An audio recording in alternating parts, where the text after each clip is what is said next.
શ્રી ગણેશાય નમઃ।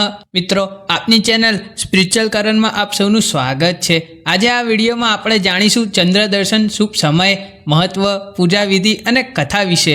મિત્રો, પુરાણોમાં ચંદ્ર ભગવાનને પૂજનીય દેવતાઓમાંના એક માનવામાં આવે છે।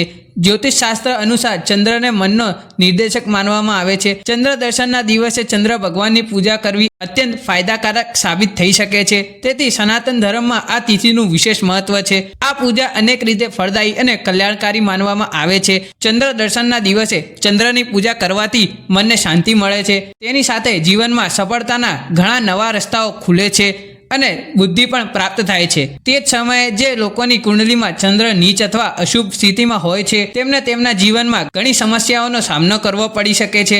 તેથી એવું કહેવાય છે કે જો આવી કુંડળીવાળા લોકો ચંદ્ર દર્શનના દિવસે ચંદ્ર ભગવાનની પૂજાની સાથે વ્રત રાખે તો તેમના ચંદ્રમાંથી થતા ગ્રહ દોષો શાંત થઈ જાય છે।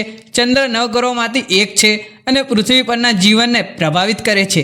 એવું માનવામાં આવે છે કે જે વ્યક્તિ પર ચંદ્ર ભગવાનની કૃપા હોય છે તેને સફળતા અને સૌભાગ્ય મળે છે, ધન અને વૈભવની પ્રાપ્તિ થાય છે। ચંદ્ર દર્શનના દિવસે ભક્તો ચંદ્ર ભગવાનને પ્રસન્ન કરવા પૂજા અને ઉપવાસ કરે છે, સુખ અને સમૃદ્ધિ માટે પ્રાર્થના કરે છે। મિત્રો, હું તમને ચંદ્ર દર્શનના લાભ જણાવી દઉં। ચંદ્રને જોવાથી મન શાંત થાય છે અને તણાવ ઓછો થાય છે। ચંદ્રને જોવાથી આત્મવિશ્વાસ વધે છે।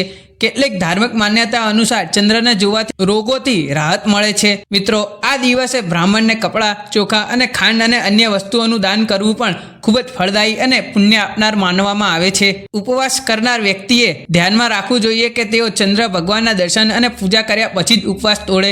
મિત્રો, અમાવસ્યા પછીના બીજના દિવસે ચંદ્ર દર્શન દિવસ કહેવાય છે।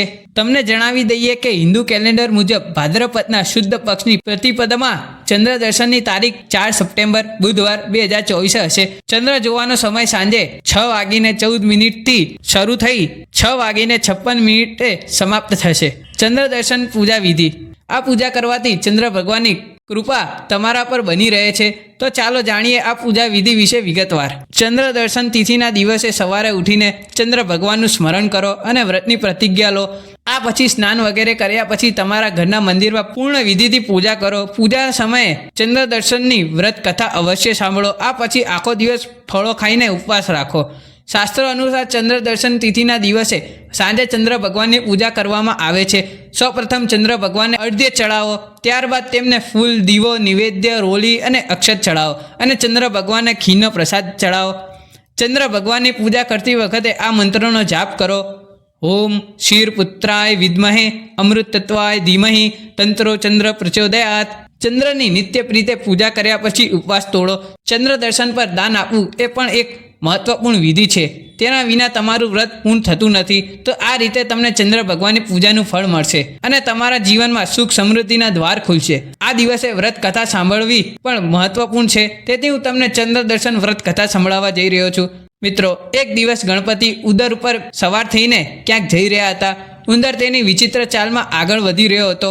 જ્યારે ભગવાન ગણપતિ નીચે પડ્યા, ભગવાન ગણપતિ પડતા જોઈને ચંદ્રદેવ હસી પડ્યા। ચંદ્રદેવના હાસ્યથી ભગવાન ગણેશ ક્રોધિત થઈ ગયા। ગુસ્સામાં ભગવાન ગણેશે ચંદ્રદેવના હાસ્યને અપમાન માન્યું અને તેમને શ્રાપ આપ્યો, જેમાં ગણેશજીએ કહ્યું કે આજથી કોઈને ચંદ્રદેવના દર્શન કરવું ગમશે નહીં। જો કોઈ ચંદ્રદેવને જોશે તો તે કલંકિત થશે અને ચોરીનો ખોટો આરોપ લગાવશે। ભગવાનને આપેલા શ્રાપથી ચંદ્રદેવ ખૂબ દુઃખી થયા અને બધા દેવતાઓને ક્ષમા માંગવા વિનંતી કરી। ચંદ્રદેવની વિનંતી પછી બધા દેવતાઓએ ગણપતિની પૂજા કરી અને તેમને ચંદ્રદેવને આપેલો શ્રાપ પાછો લેવા વિનંતી કરી। બધા દેવતાઓની વિનંતી પર ગણપતિએ કહ્યું કે હું મારો શ્રાપ પાછો લઈ શકતો નથી, પરંતુ તેમાં કેટલાય ફેરફાર ચોક્કસ કરી શકું છું। જેના પર તેમણે ફેરફારો કર્યા અને આ શ્રાપને માત્ર એક જ દિવસ એટલે કે ગણેશ ચતુર્થીના દિવસે માન્ય રાખ્યો। તેમના મતે ગણેશ ચતુર્થીના દિવસે ચંદ્ર ભગવાનના દર્શન અશુભ માનવામાં આવશે। આ સાથે ભગવાન ગણેશ એ પણ કહ્યું કે જો કોઈ વ્યક્તિ અજાણપણામાં ગણેશ ચતુર્થીના દિવસે ચંદ્ર ભગવાનના દર્શન કરે તો તેનાથી બચવા માટે તે નાનો કંકડો અથવા પથ્થરનો ટુકડો આકાશ તરફ ફેંકી દે। આમ કરવાથી અજાણતા ચંદ્ર જોવાનું પાપ દૂર થશે।